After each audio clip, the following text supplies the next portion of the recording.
이재명 더불어민주당 대표. 지금 서울중앙지검이 내일 검찰에 출두를 해라 그랬거든요. 이재명이 근데 내일 광주에 간답니다. 광주에. 광주 광역시. 그러니까 그 무슨 의미가 있을까요? 왜 그렇게 했을까요? 나 잡아가려면 광주에 와서 잡아가봐 뭐 그런 뜻일까요? 광주가 가장 피신각이 좋아서 그러는 걸까요? 왜 그런 걸까요? 아무튼 내일 광주에 간답니다. 그런데 지금 그 이재명에 대해서 뭐 본인이 검찰 조사에 당당하게 임할 것이다 그런 얘기를 하고 있답니다. 네. 이재명 쪽의 입장이 구체적이고 그 다음에 아주 이렇게 소상하게 좀 알려지려면 한겨레 신문을 봐야 될 필요가 있습니다. 그래서 한겨레 신문을 봤더니 3면에 거의 한 면을 썼더라고요. 거기에 나온 말이 이재명이 당당하게 임할 것이다 라고 했답니다. 그리고 오늘 아침에 이제 김의겸 대변인도 방송에 나가서 그렇게 말했더군요. 근데 김의겸은 이렇게 말했습니다. 이재명은 당당하게 나가겠다고 그러는데 주변에서 말렸답니다. 정말 말린 건지 아닌 건지 그건 나중에 봐야 알겠는데요. 일단 여기에서 몇 가지 핵심 사안만 여러분께 공유를 하겠습니다. 지금 이재명 대표한테 나와서 서울중앙지검의 수사를 받아라 하는 것은 성남FC 축구단 제3자 뇌물 사건과 관련해서인데요. 이것을 여기는 두 가지의 핵심 쟁점이 있습니다. 첫 번째, 그렇습니다. 포토라인 어떻게 할 것인가. 포토라인.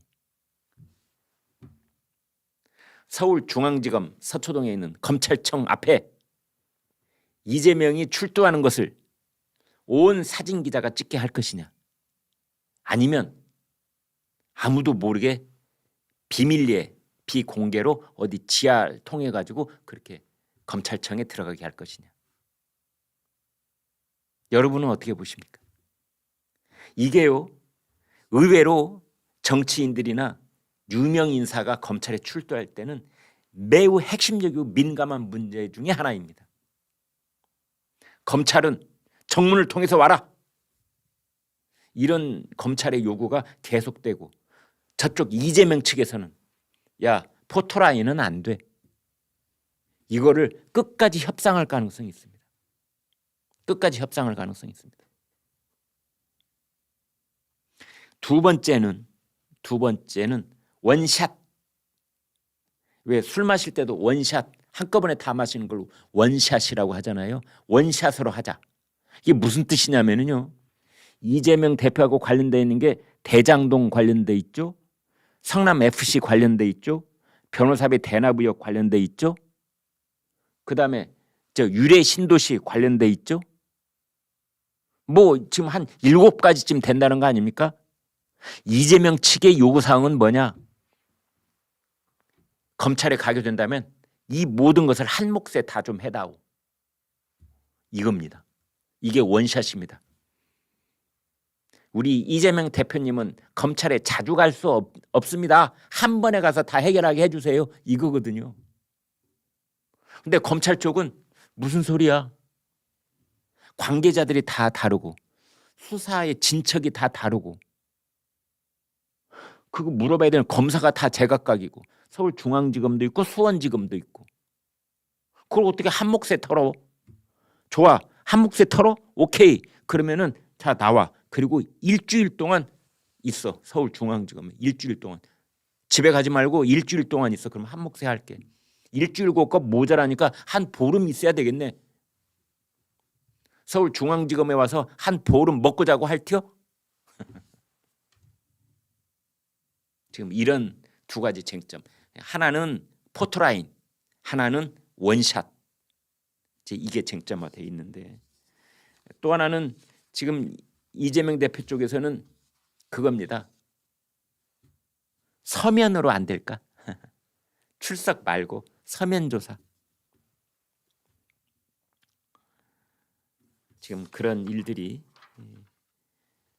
관련돼 있습니다.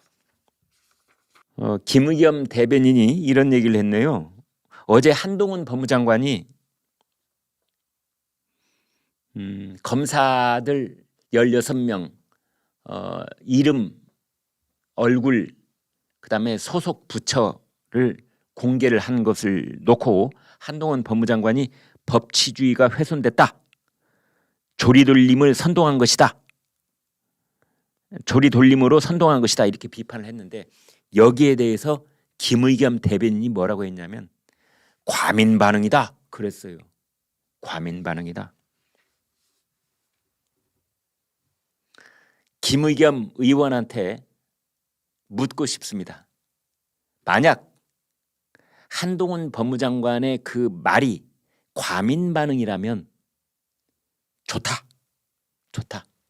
오늘 더불어민주당 169명 국회의원들 중에 고소 고발 상태에 있는 피고소인, 피고발인 상태에 있는 사안들, 예를 들면 성추행이라든지 정치자금법 위반이라든지 선거법 위반이라든지 지금 고소 고발되어 있는 거 있습니다. 지금 내사 상태에 있기 때문에 공개를 안 할 뿐이지. 그러면 고소 고발되어 있는 상황 전부 다 공개하자. 뭐 과민 반응 보일 필요 없다며. 지금 검찰이나 경찰에 또는 뭐 중앙선거관리위원회에 그 조사 수사 대상에 올라 있는 더불어민주당 국회의원들 이름, 얼굴 사진, 그다음에 지역구가 어딘지, 지역구 사무실 주소, 전화번호 다 공개하자. 그리고 절대 더불어민주당은 과민 반응 보이지 말기로 하자. 김의겸 씨한테 그대로 돌려주고 싶습니다. 제가 늘 드리는 말씀이 이렇습니다. 조선일보 신문, 종이신문 한 분씩 구독을 하시면 제가 장담할 수 있습니다. 장담하실 수 있습니다. 부자 되십니다. 행복해지십니다. 그리고 무엇보다도 팩트 중심의 인포메이션을 가질 수 있게 되십니다. 저희 조선일보 제가 지금 논설위원인데요. 저보다 지금 선배님들도 많이 계십니다. 근데 제가 이제 위로 치면은 한 1%, 2% 안에 드는데요. 횟수로 치니까 37년, 38년 이 조선일보의 기자로 논설위원으로 일하고 있습니다. 근데 다른 건 다 몰라라. 저희가 어떻게 신문을 만드는가는 여러분께 제 얼굴과 이름을 걸고 분명하게 말씀드릴 수가 있습니다. 300명쯤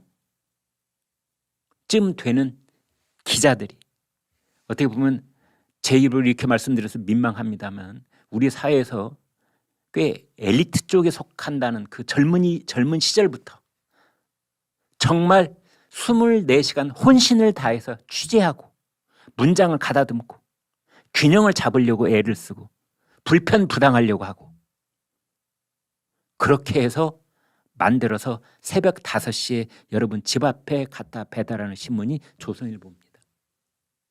조선일보가 머릿속에 가지고 있는 건 단 하나밖에 없습니다. 팩트가 신성한 것이다. 팩트가 신성한 것이다. 여러분 조선닷컴 이렇게 보면은 맨 첫 화면에 팩트 퍼스트. 팩트가 첫째다. 보수파냐 진보파냐 대통령이냐 뭐 야당이냐 누구냐 윤석열이냐 이재명이냐 이게 우리의 퍼스트가 아닌 겁니다. 팩트. 팩트에 목숨을 건다. 팩트는 신성하다. 팩트는 하나님이다. 팩트는 부처님이다. 그 손톱 많은 팩트 하나를 얻기 위해서 저 우리 신참 기자들은 몇 밤을 새우기도 합니다. 그렇게 해서 노력해내는 그 신문이 조선일보이고 우리나라에서 영향력 1등 이런 말씀을 또 제가 좀 민망합니다. 사실이니까 이것도 팩트니까 우리나라 영향력 1등 그다음에 우리 오피니언 리더들한테 조사를 하면은 명품 신문 1등, 발행 부수 1등, 구독자 수 1등. 밤새 취재를 하고 문장을 본인이 보고 데스크가 보고 국장이 보고 차장이 보고 부장이 보고 이런 과정 속에서 신문을 만들어서 30면의 신문을 집 앞에 딱 배달해 주는데 이게 1,000원입니다. 1,000원. 1,000원. 이 세상에서 가장 가성비 높은 물건이 있다면 새벽 5시에 여러분 집 앞에 놓이는 1,000원짜리 조선일보일 겁니다. 지금 제가 번호 보여드리고 있는데요. 1577-8585 입에도 딱 올라붙습니다. 1577-8585 일로 전화를 거셔서 구독 신청을 하신 다음에 조선일보 유튜브 김광일 쇼 보고 구독하게 됐다 이렇게 해주시면 저희 11시 쇼 이 제작진들이 큰 칭찬을 받을 수가 있습니다. 네, 여러분 부탁드리겠습니다.